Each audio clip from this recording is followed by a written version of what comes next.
Shields up, Iron Breakers. Rurikhan here coming at you with another video. Welcome back to MMOments, and today we're going to be talking about Final Fantasy XIV because tomorrow we're going to be getting patch 5.4, which is going to bring with it new main scenario quests, a new dungeon, a new trial, a new raid tier, and a couple of other goodies that we're going to be detailing in this video.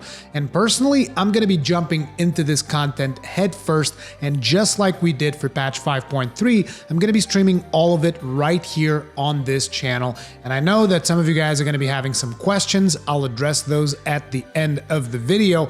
But before we go any further in this particular video, I should mention that there's going to be some spoilers ahead because we're going to be looking at the official website for the patch 5.4, which is Futures Rewritten, and it does have story beats from 5.3. So if you're someone who is still going through Shadowbringers and you still haven't made it all the way up until the current patch, which is as of right now 5.3, but tomorrow it's going to be 5.4. If you haven't made it up until that patch and you're someone who's heavily invested in the story, then maybe you shouldn't watch this video just yet. Get caught up on all of the other content and then come back and watch the video and get prepared for patch 5.4, which actually, if you're watching this right now, you probably can't even play the game at this point because the game is undergoing maintenance in order to apply patch 5.4. But anyway, let's go ahead and talk about it a little bit, shall we? This is your final spoiler warning. From this moment onwards, we're going to start going down and going through some of the features that we can expect in this patch, as well as some of the stuff that is going to be coming in the near future. So the name of this patch is Futures Rewritten, and as you guys can see, we can see some beautiful art right here of Rin and Gaia, which is one of the stories that I'm very curious to see how it all pans out in regards to, you know, the Eden raids and whatnot. And the Eden raids is something that I personally really enjoyed because the very first Final Fantasy that I ever played was actually Final Fantasy VIII.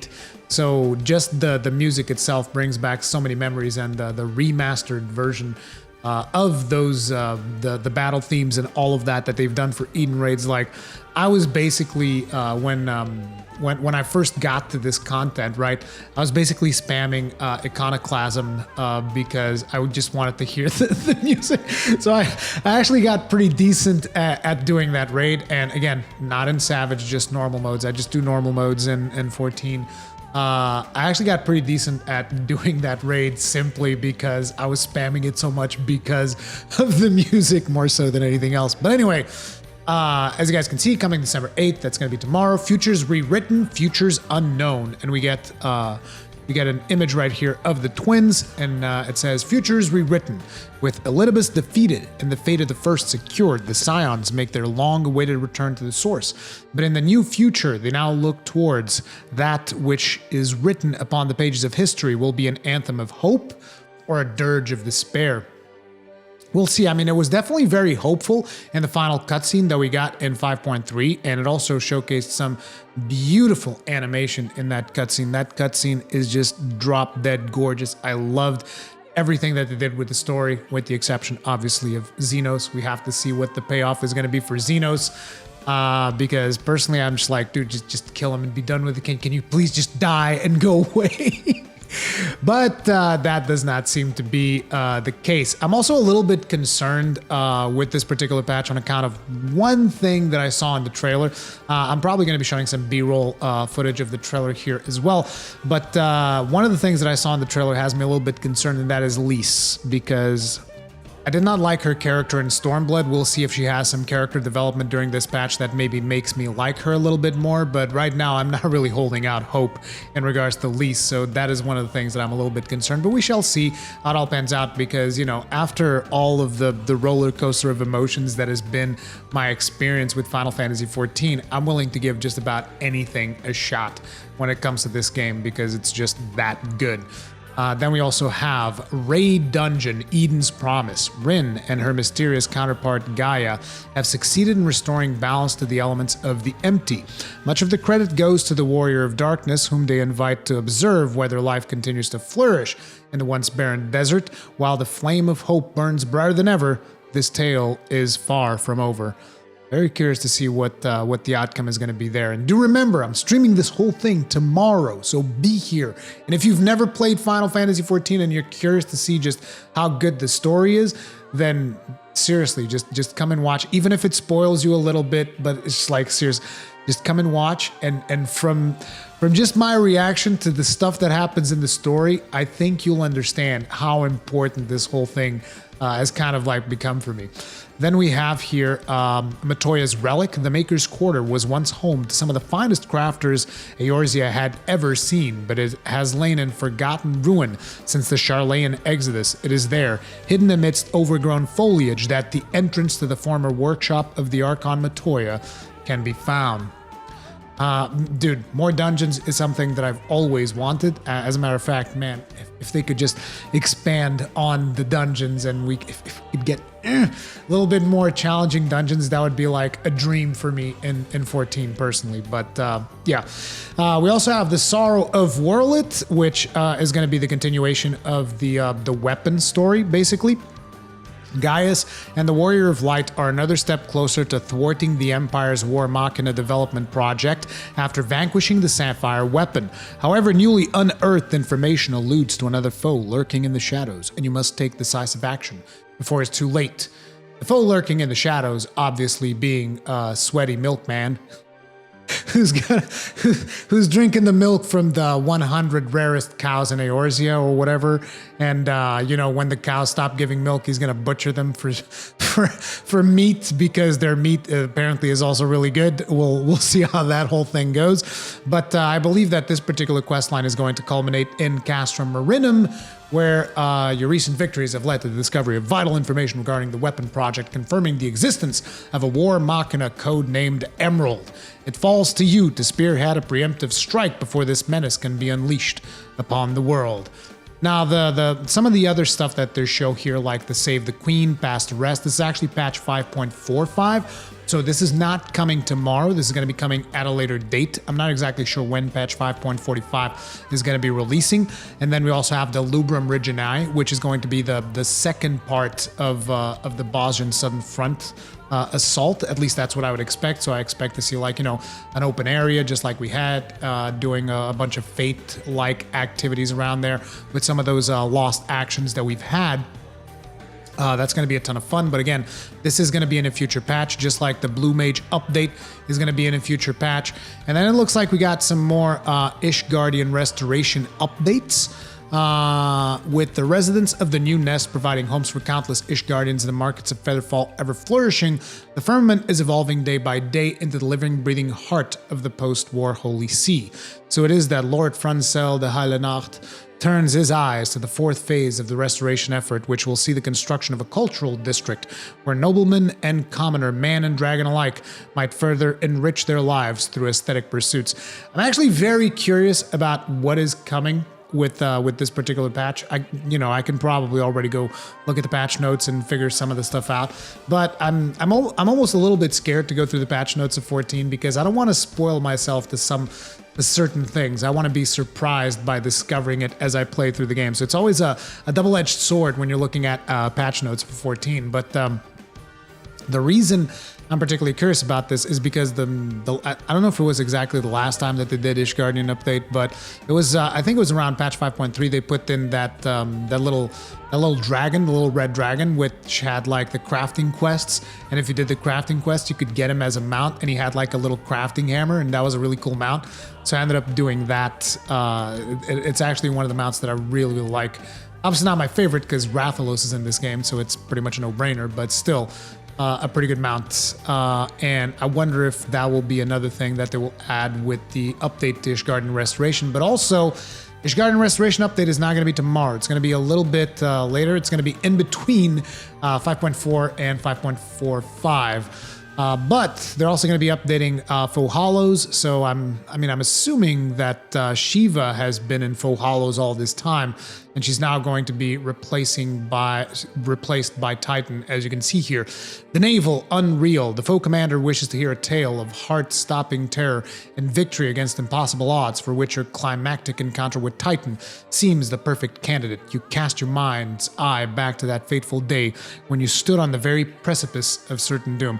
Precipice of certain doom is definitely a very adequate term. I can't wait for people to just get thrown off the friggin' thing with what's the name of the ability? I forget. I'm sure that you guys in the comments will remind me that the name of the ability that pushes people off. But yeah.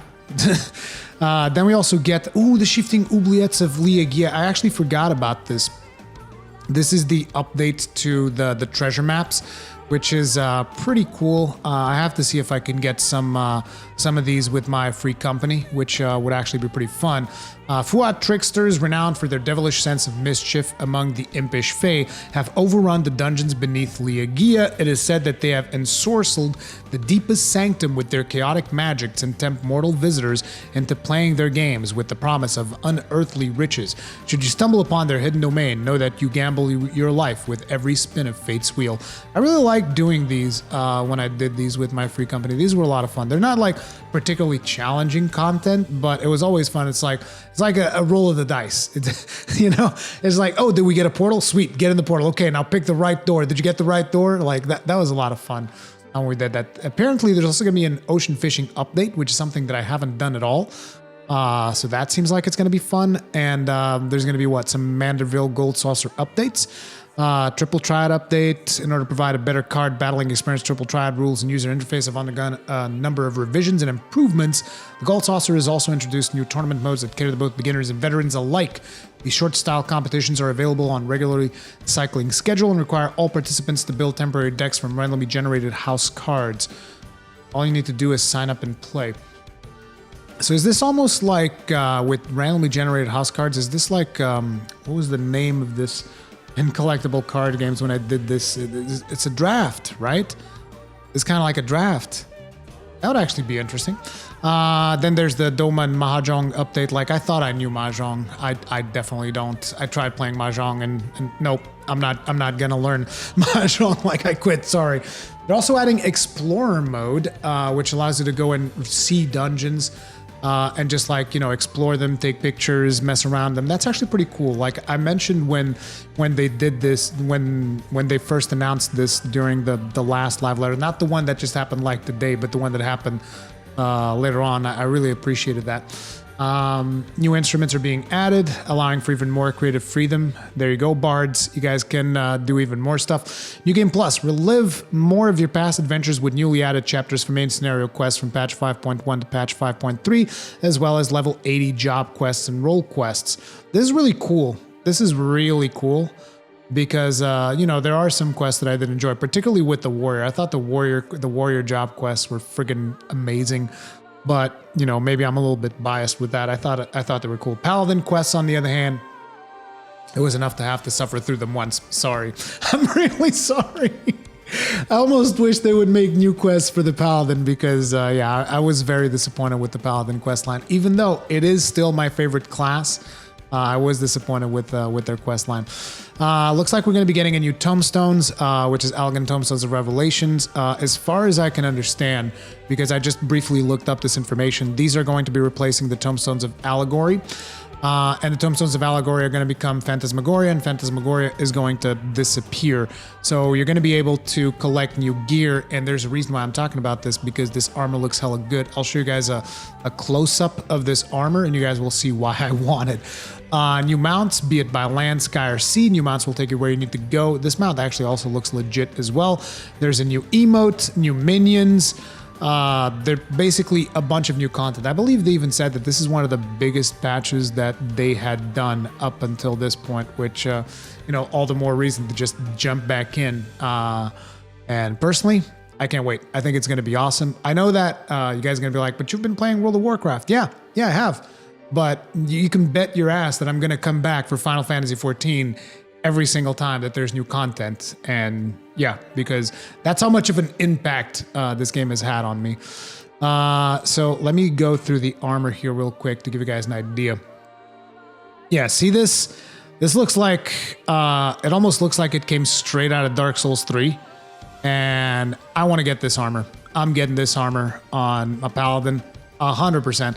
Like I've told you guys last time, like I really like armor that looks like it's seen some wear and tear. And I actually really enjoyed the Bosjan armor. I ended up not grinding the whole thing because I would have to go do the castrum at the end of it multiple times, and I got a little bit burned out.